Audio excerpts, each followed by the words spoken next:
Ayat itu yang paling sempurna sebetulnya Heh. karena dalil tertinggi itu hanya boleh kita ucapkan dalam bentuk kemenyerahan. Namanya inarabakala bil mirsad. Bahasa Inggrisnya God is watching us. Jadi kita hanya mampu untuk berserah. Nah, Tidak mungkin untuk menganalisis kenapa mesti inarabakala bil hmm, mirsad. Sains Rock itu teori doang tuh, praktek hmm, nggak bisa tuh. Sebetulnya kita bisa jawab bahwa ya saya ngajar. hmm. Mengajar artinya berteori itu.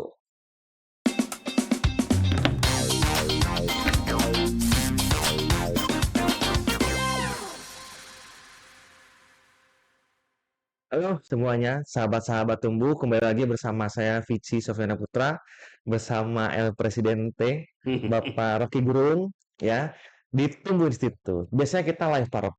Ya, biasanya kita live Instagram, live TikTok. Sekarang kita coba podcast untuk YouTube Tumbuh Institute sendiri. Oke teman-teman, mari bertumbuh di dalam pikiran. Bertumbuh di dalam tabungan itu urusan kalian ya. Kalau bisa dibagi-bagi tabungannya boleh.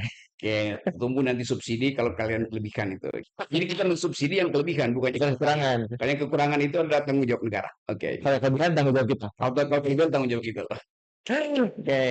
Ini kita lagi di bulan Ramadan ya Pak Rocky ya. Ya, Vici. Lagi puasa. Ini mungkin banyak yang nggak tahu. Kemarin sempat banyak di komentar kan ada kultum tuh. Iya, Tanya. saya kasih kultum kemarin Ya ya. ada video kultum. Kultum Banyak istilahnya bukan kuliah 7 menit ya, kuliah tumbuh institut. tumbuh itu tuh. Jadi kultumi. Kultum nih. Udah kayak Arab-Arab banget. Eh, Nah, di kultum itu banyak yang komen. Wih, udah kayak Ustadz Rocky Gerung katanya gitu. mhm. Banyak yang nggak tahu. Bukan kayak Ustadz yang kayak gue. Ustadz yang banyak banyak yang nggak tahu Mhm, Faruk ini hafal satu ayat yang jadi jagoan. Kalau mhm, misalkan jadi narasumber di mana-mana, sebutin mhm. Faruk. Ayat itu yang paling sempurna sebetulnya Heh. karena dalil tertinggi itu hanya boleh kita ucapkan dalam bentuk kemenyerahan. Namanya inarabakala bil mirsad. Bahasa Inggrisnya God is watching us. Jadi kita hanya mampu untuk berserah. Nah, Tidak mungkin untuk menganalisis kenapa mesti inarabakala bil hmm. mirsad. Jadi itu yang kita sebut sebagai pengetahuan yang akan menuntun kita untuk memuliakan sesuatu yang ingin kita kenali tapi jauh dari jangkauan Jangkauan. pengetahuan itu. Eh, nah, berbicara Udah dapat makomnya ya. udah dapat makamnya. Kalau misalkan itu udah di Ustadz siapa ya yang paling dekat? Terus namanya Ustadz Akal Sehat. Disingkat US. Iya. Dari orang dari Pekanbaru itu. Dari Pekanbaru. Oke, berbicara tentang keterjangkauan ilmu pengetahuan. Mm-mm.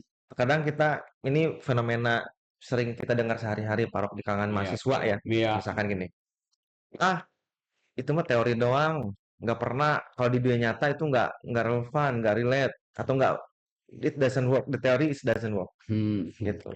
Itu Pak Rocky gimana ya? saya juga tahu itu kalau lagi debat dan dikritik itu di Nah, talk show macam-macam itu. Ngapain sih Rocky itu teori doang tuh, praktek hmm, nggak bisa tuh.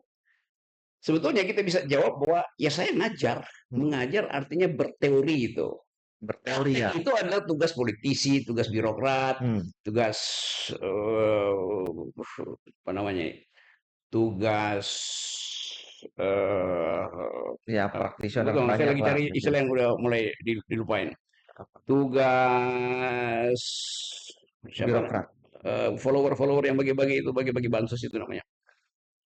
Itu buzzer. tugas buzzer. Tugas buzzer itu praktek karena langsung praktek nggak perlu pakai otak itu Oke. biasanya tuh. Tetapi selalu kita tahu bahwa ada problem sebetulnya karena Indonesia itu tumbuh akhir-akhir ini seolah-olah tanpa teori. Apalagi Pak Jokowi bilang kerja kerja kerja.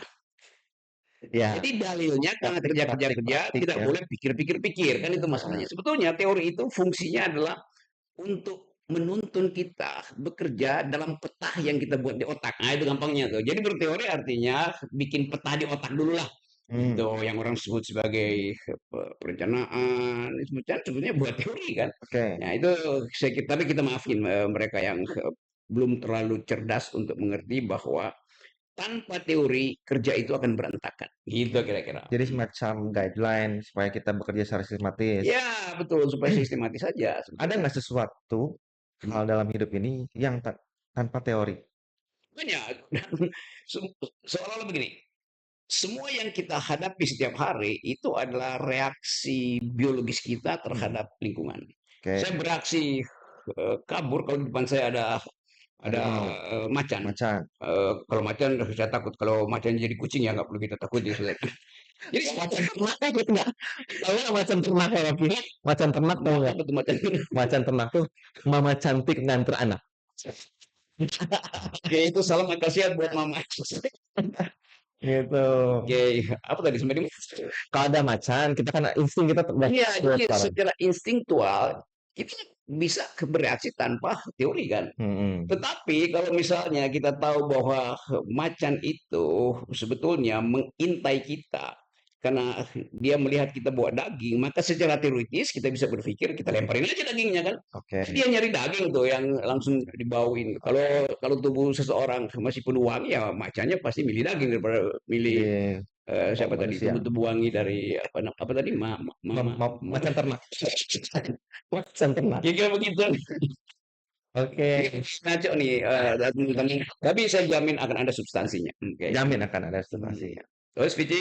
Oke. Nah, ketika kita memahami sebuah fenomena sosial ya, Pak Rok ya, Mm-mm. karena kita juga kan membutuhkan teori ya. Nah, dalam dunia praktik, untuk Mhm. memahami fenomena tuh kayak misalkan kenapa ya ada konflik gitu. Mhm. Kenapa ya ada kemiskinan gitu. Itu Oke. kan fenomena sosial. Kenapa ada bansos itu kenapa harus ada gitu kan. Mhm. Memahami itu kan kita dengan sebuah teori kan sebenarnya Pak Ya. Rok ya. Mhm. Nah, saya jadi keinget satu pernyataan dari Kurt Lewin. If Mhm. you want really to understand something, Mhm. try to change it. Oke. Oke, tanggapan Pak Rocky. Iya, itu juga yang diucapkan oleh Marx kan, Iya. bahwa filsuf itu hanya memikirkan dunia, Hmm, padahal yang diperlukan adalah mengubahnya itu. oke.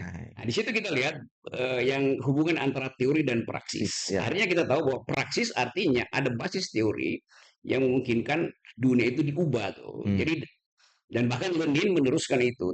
Tidak ada revolusi tanpa teori revolusioner kan jelas ya. itu kan. Jadi sebetulnya para pemikir mengerti bahwa harus ada ide di kepala tuh dan Hmm, ide itu selalu dibayangkan sudah diberi oleh alam semesta supaya kita bisa mampu bertahan dalam evolusi yang ketat ini kan. hmm. Jadi teori itu berfungsi sebetulnya gini nih. Kata teori itu datang dari kata teoria. Teori ya. Dari Yunani ya. Asumsi Bahasa Yunani ya, Pak Rocky. Yunani. Teoria datang dari kata theos. Theos artinya Tuhan. Teoria artinya ikut di dalam pesta Tuhan. Jadi sebetulnya ada hubungan antara berteori dan berpikir tentang sesuatu yang abstrak. Kira-kira begitu tuh. Dan ya ini kadang-kadang kurang diajarin jadi Hmm, fakultas. Sehingga orang anggap teori itu adalah bualan. Bukan. Teori itu adalah fasilitas yang diberi oleh alam atau diberi oleh langit hmm. supaya kita bisa menghubungi langit tanpa fakta sekalipun. Nah, gitu kira-kira. Oke. Kita Oke, bisa ini jadi menghubungi langit tanpa fakta ya, sekalipun. karena kita bisa akses itu dengan kalau kita pergi pada teori pertama dari Plato misalnya, manusia itu dianggap pernah pernah hidup di alam ide itu. Ya. Nah, karena itu begitu kita tiba di alam realita, kita seolah dituntun oleh alam ide. Saya hanya bisa memahami ini mic, itu meja itu karena dulu dianggap saya pernah hidup di alam ide yang saya bawa di dalam memori Hmm, entah dengan cara apa lalu saya tahu oh ini adalah meja, ini adalah mic segala macam. Oke. Sebelum dia diberi nama oleh ilmu pengetahuan. Oke. Itu kira-kira Oke. Pak Itu Ustadz Vici karena berjenggot. karena nggak ada rumus bersih banget Pak Rocky ya. Aduh. Terus, Pak Rok, kalau misalkan dulu ya, orang berteori itu dengan cara berkontemplasi kan, Pak Rok? Ya, Dengan betul. cara melamun, apa disebutnya apa ya, armchair apa ya, saya lupa. Iya, iya ada. Ada istilahnya lah, Oke. bahwa pengetahuan itu atau teori itu Iya. dihasilkan dari proses kontemplasi kan. Nah, Iya. Hmm. sekarang itu kan untuk semakin majunya pengetahuan, ada semacam pengujian Ada apa? terhadap terhadap argumen atau Pengujian. ya Oke. supaya divalidasi ini bahwa teori ini benar atau tidak, teori ini relevan atau tidak gitu. Nah, kadang-kadang dalam satu fenomena itu ada berbagai macam teori, Pak Rocky, Oke. ya kan? Mhm. Itu gimana ya? Kita mau pakai teori yang mana? Yang paling oke misalkan dalam memandang satu fenomena dalam politik pun fenomenanya mungkin sama, tapi Ya. teori politiknya mungkin atau teorinya beda-beda, beda-beda. Oke, coba kita masuk pada epistemologi dari social sciences. Hmm, Kan kita tahu bahwa misalnya teori sosial untuk menerangkan perubahan bisa dimulai dengan pendekatan behavioralism gitu. ya, Bahwa manusia berubah bersamaan dengan aktivitas dia. lingkungan. Maksudnya dia berubah karena dia beraktivitas merubah lingkungan. Ya, Lalu lingkungan bereaksi itu. betul. Kita membangun bendungan, tapi kemudian air merasa bahwa saya tidak pernah mengizinkan kalian bikin bendungan. Lalu Hmm, tiba-tiba bendungan itu retak tuh hmm, karena volumenya lebih besar debitnya tuh. Lalu kita marah tuh. Lalu kita arahkan aliran itu jadi sodetan. ya, Oke, setelah sodetan juga problem baru timbul di situ karena sodetan artinya sungai buatan dan ekologinya pasti berbeda tuh hmm, jenis ikan di situ pasti berbeda. Jadi kalau kita bicara misalnya tentang dari mana kita mampu untuk melihat bahwa teori ini lebih berguna dibanding teori teori yang yang lain, lain. ya tentu kita lihat tujuan teori itu apa itu kan. Hmm, Nah, teori di dalam ilmu pasti, ilmu fisika misalnya, paradigma itu berlaku tidak permanen. hmm, Kalau kita belajar misalnya teori ilmu pengetahuan fisika misalnya, fisika Newton tidak berlaku di tempat-tempat di mana kecepatan cahaya itu melampaui alat ukur yang ada tuh. Newton hanya bisa kita pakai selama masih bisa diukur, ada oke. metriknya. Misalnya Einstein kemudian membantah teori Newton itu, tapi dia sebenarnya tidak membantah, dia Hmm, melakukan teorisasi baru hmm, bahwa di dalam eh, di dalam fisika Newton itu masih ada hal yang harus diukur dengan teori bukan dengan alat. Nah, oke. itu energi equal MC square itu Hmm, tidak mungkin diukurkan, hanya bisa dibayangkan di dalam imajinasi itu. Tapi imajinasi itu kemudian jadi teori. ah, Kan nggak mungkin kita ikut di dalam misalnya kecepatan cahaya 300.000 kilometer per betul. jam. Bagaimana mengukurnya tuh? Ukurnya. Saya mesti ada di situ. Hmm, Tetapi kita tahu bahwa ada ukuran-ukuran yang bisa kita pakai sebelum kita lakukan observasi kan hmm. itu dasarnya. Nah, kalau dalam teori ilmu sosial, misalnya ilmu Nah, ekonomi ilmu misalnya, sosial yang paling itu kan, Pak Rock. ya, ilmu sosial itu kata ilmu di situ sebetulnya semacam sebut aja penipuan kecil tuh. Karena ilmu sosial disebut ilmu, padahal tidak ada yang tuntas di dalam ilmu sosial tuh. Hmm, Ilmu sosial ingin mengikuti ilmu matematik misalnya. Matematik selalu kita mau cari kepastian, tapi ilmu oke. sosial kita hanya bisa mencari kedekatan itu. Nggak bisa mendapatkan sampai prinsip yang umum. Enggak, ya kita bisa dapatkan prinsip yang umum, tetapi begitu kita sebut prinsip umum, maka di dalam prinsip umum itu ada deviasi-deviasi kasuistis, kan? Benar, benar. Itu soalnya itu. Misalnya dalam ilmu apa lagi? Ilmu hubungan internasional Hmm. tuh. Sekarang coba kita lihat misalnya bagaimana menjelaskan konflik antara Donald Trump dengan Perdana Menteri Inggris misalnya. Oke, bukan kedua-duanya datang dari tradisi liberalisme Liberalis, ya itu. betul. Tetapi Trump punya poin yang lain, Hmm, bahwa dia ingin menunjukkan kapasitas dia untuk mengatur dunia. hmm. Karena dia punya peralatan untuk mengatur dunia. Ya, Inggris dulu punya peralatan. dulu ya. Waktu Inggris jadi kan ada prinsipnya matahari tidak pernah terbenam di British Empire Asik. karena dia menguasai dari timur ke barat kan. Ya. Pada waktu itu dia punya peralatan armada laut tuh. Nah Heeh. sekarang armada laut itu ya nggak penting-penting amat karena orang bisa lempar misail itu dari jarak 2000 kilometer.